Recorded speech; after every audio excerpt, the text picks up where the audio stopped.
जितेंद्र आव्हाडांनी नितीन देशमुखला मारहाण करणाऱ्या पडळकरांच्या 5 कार्यकर्त्यांची कुंडली काढली. सगळ्यांची नावं सांगितली. विधिमंडळाच्या प्रांगणात गुरुवारी संध्याकाळी भाजप आमदार गोपीचंद पडळकर आणि जितेंद्र आव्हाड यांच्या कार्यकर्त्यांमध्ये राडा झाला.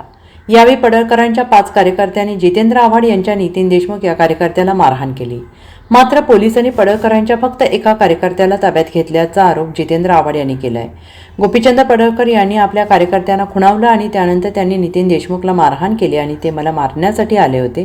मात्र बिचारा नितीने माझ्यासाठी मार खाल्ला असं जितेंद्र आव्हाड यांनी म्हटलं आहे. ते शुक्रवारी विधिमंडळाच्या आवारात प्रसारमाध्यमांशी बोलत होते. मी पोलिसांना मारहाण प्रकरणातील सर्व आरोपींची नावे देतो. नितीन देशमुख याला मारहाण करणाऱ्यांमध्ये गणेश विठ्ठल भुते, भिंगेवाडी, आटपाडी 307च्या गुन्ह्यातील आरोपी या सराईत गुन्हेगाराचा समावेश आहे. उर्वरित 4 जणांमध्ये ऋषिकेश टकले, माळवाडी पलूस, महादेव पाटील, वनपुरी, आटपाडी, लक्ष्मण जगदोण जत, कृष्णा रासकर, मुख्य सुरक्षा अधिकारी, कृषी उत्पन्न बाजार समिती, नवी मुंबई यांचा समावेश आहे. या 5 जणांनी नितीन देशमुखला मारलेले आहे. त्यानंतर दोघांना ताब्यात घेतले. मात्र फक्त नितीन देशमुखला पोलीस ठाण्यात नेण्यात आलं. दुसरा आरोपी कुठे गेला असा सवाल जितेंद्र आव्हाड यांनी विचारला आहे. नितीन देशमुख याच्या चारित्र्यावर आरोप करा किंवा काही करा, त्याचा काही दोष होता का?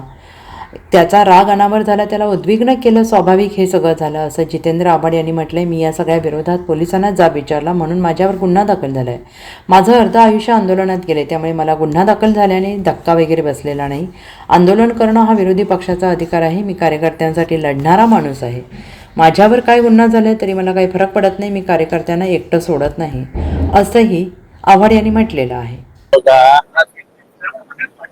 माझ्या आणि जयंत पाटलांच्या मनामध्ये आम्हाला फसवलं गेलं अशी भावना आहे. हे सगळा प्रकार झाल्यानंतर आता जे व्हिडिओ समोर येत आहे त्याच्यामध्ये संबंधित आमदारांबरोबर उभे असलेले सगळे गुंड यांना संबंधित आमदार खुणवल्यानंतर ते गुंड आतमध्ये जातात, नितीन देशमुखला मारतात. कसं मारलं ते आपण बघितलं, मारणारे किती होते ते पण आपण बघितलं. 2 जण पकडले जातात, त्यांना मागे बसवलं जातं. त्याच्यानंतर आम्हाला अध्यक्ष सांगतात की मी रात्री सोडून द्या. सचिवही मला बोलून सांगतात रात्री तुम्ही जा, आपण हे सगळ्यांना सोडून द्या. आम्ही आग्रह धरत नाही. सपोर्ट घडले किती गेले, किती आहेत, काय झालंय, काय नाही. अचानक मला फोन येतो की त्याला अरेस्ट केलं. म्हणून मी इथे आलो, पोलिसांना विचारलं काय अरेस्ट केलं. पोलीस म्हणाला आम्हाला फक्त आदेश देण्यात आले की त्याला घेऊन पोलीस स्टेशनला जा. तुमच्याकडे काय कागद, काय कशासाठी अरेस्ट केला, काय म्हणाले काय अजून आम्हाला माहित नाही, पण आम्ही अरेस्ट केलं. आता संविधानिक अधिकार आहे आमचा,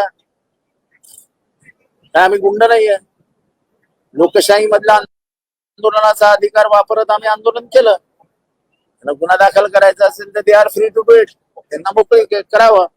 पण हा जो प्रकार आहे की आमदार खुणवतो, नंतर मारामारी होते, 5 जण जाऊन मारतात विधान भवनात.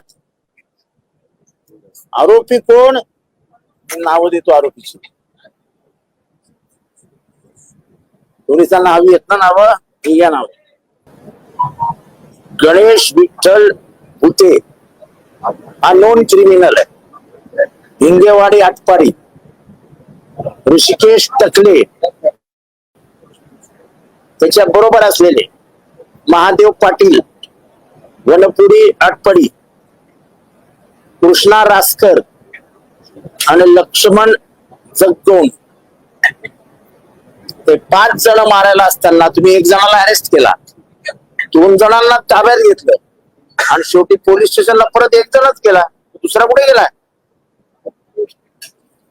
आता हे प्रश्न पोलिसांना विचारले, माझ्यावर गुन्हा दाखल झाला. ठीक आहे, त्याच्याने मला काय, हे मी 45 वर्ष आम्ही हेच आंदोलन आणि याच्यातून आमचं आयुष्य केलेलं आहे. ह्या गुन्ह्याने काय आम्हाला फार असा धक्का बसलाय वगैरे. पण इतकं खोटं काम विधानसभेत होतं. अध्यक्ष शब्द देतात, शब्द पाळत नाही, त्याचं दुःख मात्र आम्हाला आहे. Bureau report, SBN Marathi, Mumbai.